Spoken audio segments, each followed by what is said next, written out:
I see a screaming woman in my dream every night. I told my mom and she called the police. I told my mom at breakfast I shouldn't have. The nightmare had been happening every night for 3 weeks. Same woman, same white room, same screaming. I thought maybe talking about it would help. There's this woman, I said, pushing eggs around my plate. In my dreams, she's screaming in this white room and I can't help her and she just keeps. The coffee mug slipped from Mom's hand. It shattered across the tile floor. Brown liquid spreading like blood. Describe her. Mom's voice came out strangled. Right now, describe her face. I don't know. She has brown hair. There's a scar on her left cheek. She's wearing this blue hospital gown. Mom grabbed my shoulders so hard it hurt. Her eyes were wild, searching the empty air around me. Get out of my child, she screamed at nothing. You leave them alone, you hear me. She was shaking, crying. She pulled out her phone with trembling fingers. If you don't stop this, I'm calling the police, she whispered. I'm calling them right now. I locked myself in my room and searched my dad's name. I barely remembered him.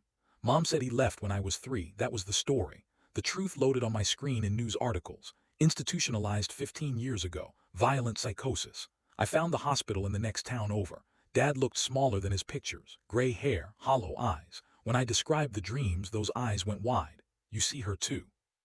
His voice cracked. The screaming woman. My blood went cold. How do you know about her? Brown hair, scar on her left cheek. Blue hospital gown, white room. He recited every detail like a prayer he'd said too many times. I saw her every single night, just like you. What happened? Dad's hand started shaking. I tried to help her. In the dream, she was reaching out, begging, and I couldn't just watch anymore, so I took her hand. He looked at me with something like pity. The second I touched her, I woke up. His voice dropped to barely a whisper. She was standing at the foot of my bed, real, solid, still screaming. The room felt too small suddenly. She followed me everywhere after that, only I could see her. She'd stand in corners, scream in my face while I ate dinner. Your mom couldn't see her, couldn't hear her. They all thought I was insane. But you weren't. No, Dad leaned forward. Listen to me. Don't touch her. Don't try to help. It's a trap. She wants you to touch her. That's how she gets out. That night the dream came again. The white room, the woman, the screaming, but this time was different. She wasn't looking at the walls or the ceiling anymore. She was looking directly at me.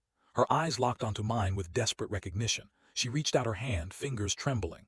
Mouth forming words between the screams. Please, help me, please. I woke up gasping. The woman was standing at the foot of my bed, not in my dream. Here. Real. Solid. Still screaming, but no sound came out anymore. Just her mouth open in an endless silent howl. The scar on her left cheek caught the moonlight. Her hospital gown hung in tatters. My door slammed open. Mom stood in the doorway, frozen, staring. Not at me, at her. What did you do? Mom's voice was barely human. What did you do? I looked down at my hand. There was something wet on my palm, something that felt like fingers had just been there. The woman smiled, and then she screamed, a real sound this time, tearing through the silence like breaking glass. Mom collapsed to her knees, hands pressed against her ears. Blood began trickling from her nose. The woman's form flickered, solidified. Her hospital gown was no longer tattered, it was clean, pristine. The scar on her cheek began to fade. Thank you, she whispered. Her voice was soft, human, wrong. She turned to my mother. Hello, Sarah. Mom's face went white. No, no, you're dead. I watched you die. The woman tilted her head. You did more than watch.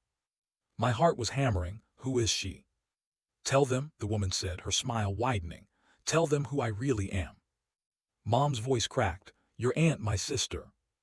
The room felt like it was shrinking. What happened to her? Mom's eyes were empty, dead.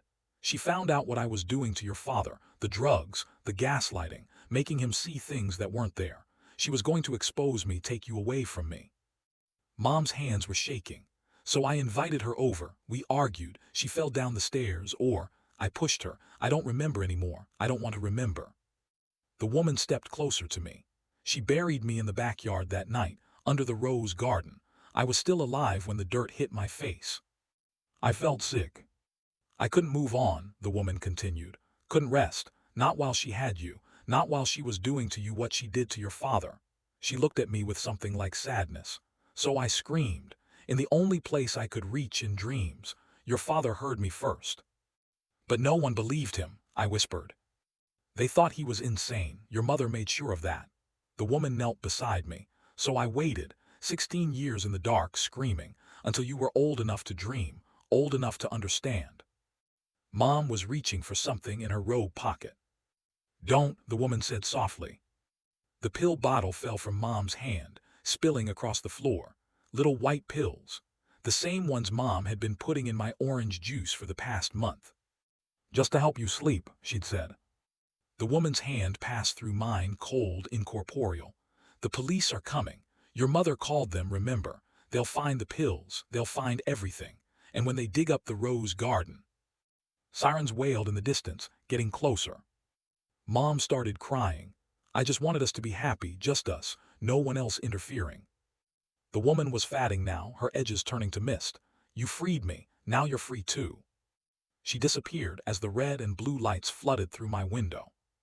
The detective said I was lucky, that another month on those pills and I would have ended up just like my father. They're letting him out next week, 15 years of his life stolen. Mom confessed to everything, the murder, the cover-up, the systematic destruction of my father's sanity. They found my aunt's body exactly where the woman said it would be, 16 years in the ground. The coroner confirmed dirt in her lungs. She'd been buried alive. I visit Dad now. We talk about the woman in our dreams, about how she saved us both. He asks if I still see her. I tell him no. But I'm lying. Because last night I had a new dream. A different room. A different person screaming. A man this time in a flooded basement reaching toward me with desperate eyes. And when I woke up, there was something written on my palm in faint, cold letters. There are others. Will you help them too? I don't know if I'm cursed or chosen. But tonight I'll dream again. And this time I know exactly what I have to do.